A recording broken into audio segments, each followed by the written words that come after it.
मैंने कुछ गुरुजी प्रश्न बनाए हैं, वह मैं आपके समक्ष रखना चाहता हूँ। हाँ बोलिए, रखिए।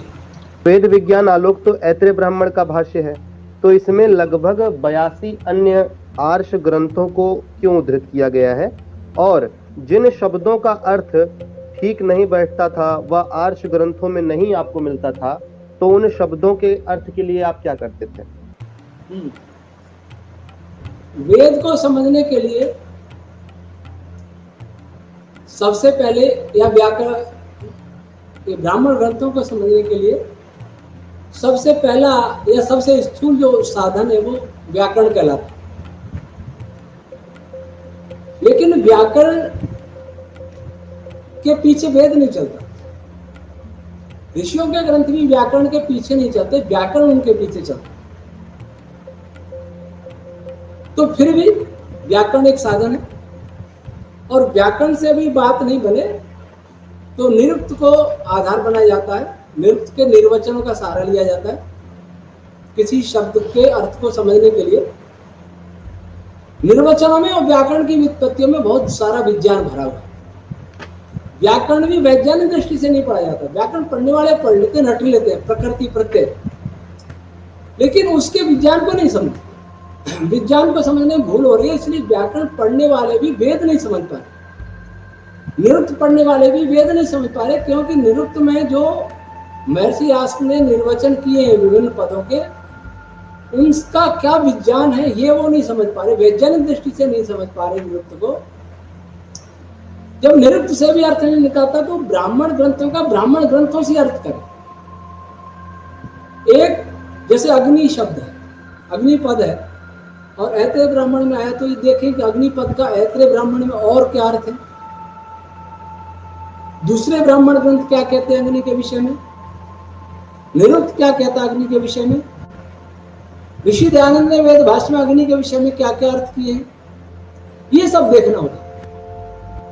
और कहीं वेद में अग्नि किस अर्थ में आया है, तो इसलिए बहुत सारे शास्त्रों का प्रमाण लेना आवश्यक होता है। कोई भी शास्त्र अपने में पूर्ण नहीं है वेद के अतिरिक्त। सभी शास्त्र एक दूसरे के पूरक है। इसलिए अगर कोई एक व्यक्ति एक ग्रंथ को लेकर के सोचता है कि वो पूर्ण विद्वान हो गया, उसी सब जान जाएगा, तो ऐसा समझना बहुत बड़ी भ्रांति। जैसे कोई योग दर्शन पढ़ ले, कोई सांख्य पढ़ ले और ये सोचे कि मैं योग विद्या में पारंगत हो गया, वो बहुत बड़ी भ्रांति। उसको पढ़ने के लिए उसे उपनिषद भी पढ़ने पड़ेंगे, और महाभारत के अनुशासन शांति पर भी पढ़ना होगा, ब्राह्मण ग्रंथ भी पढ़ने होंगे, और वेद। इसलिए हमने बहुत सारे ग्रंथों के प्रमाण इकट्ठे किए। अगर हम ऐसा नहीं करते तो लोग कहते हैं इन्होंने अपने ही मन से अर्थ कर दिए। 82 और कुल मिला के 95 संस्कृत और वैदिक ग्रंथों को कर दिया। उसके उपरांत भी कुछ लोग ये प्रचार करते रहे कि इन्होंने कोई प्रमाण नहीं दिया है, और अपने मन से एक एक लाइन कर दिए। अच्छा, जब कहीं किसी भी ग्रंथ से उसका अर्थ नहीं सूझता तो उसमें फिर अपनी ऊहा, वैसे तो प्रमाणों में भी ऊहा की आवश्यकता होती है। एक अग्नि के 50 अर्थ हैं, उनमें से हमें कौन सा अर्थ अमुक प्रसंग में लेना है, ये केवल तर्क और ऊहा ही जान सकती है।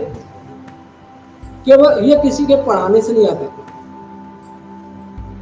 और जब यह भी काम नहीं आता तो फिर कई बार ऐसा होता था कि मैं कमरा बंद कर लिया करता था, दूरभाष आदि भी बाहर रख दिया करता था, केवल पानी लेकर के बैठता था। इतना कि 3-4 घंटे के लिए पानी पर्याप्त है, और कमरे के दरवाजे खिड़कियां भी बंद कर देता था। फिर मैं इस पर विचार करता था। स्तुति, प्रार्थना, उपासना तीनों भागों का उपयोग करके, और ऐसा मुझे कब करना है यह मुझे पहले से अनुभव होने लगता था।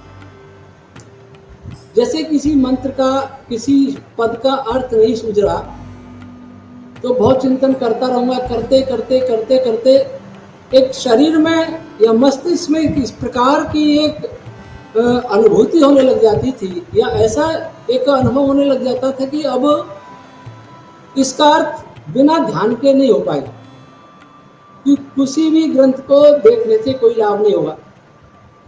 ऐसे एक दिन पहले लगभग ऐसा आभास हो जाता था, अब मुझे ऐसा करना ही पड़ेगा, इसके अलावा कोई रास्ता नहीं है। तो फिर मैं ऐसा करता था,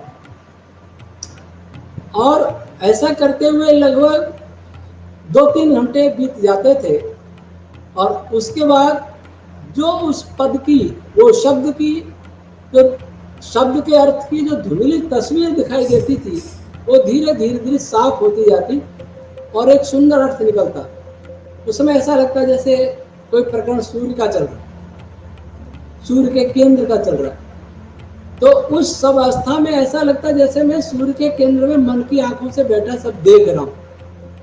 तो ऐसा कभी कभी करना पड़ता था। मुझे लगता है कि ऐत्रेय ब्राह्मण के जो रफ व्याख्यान हुआ था मेरा पहले, फिर बाद में फेर प्रकाश किया, 4 साल लगभग रफ व्याख्यान में लगे, 4 साल लगभग फेर में लगे।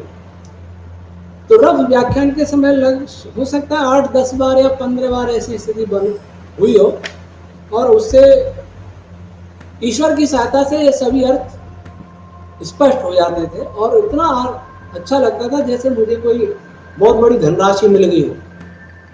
तो वो मेरी एक अर्थ करने की प्रक्रिया ये रही।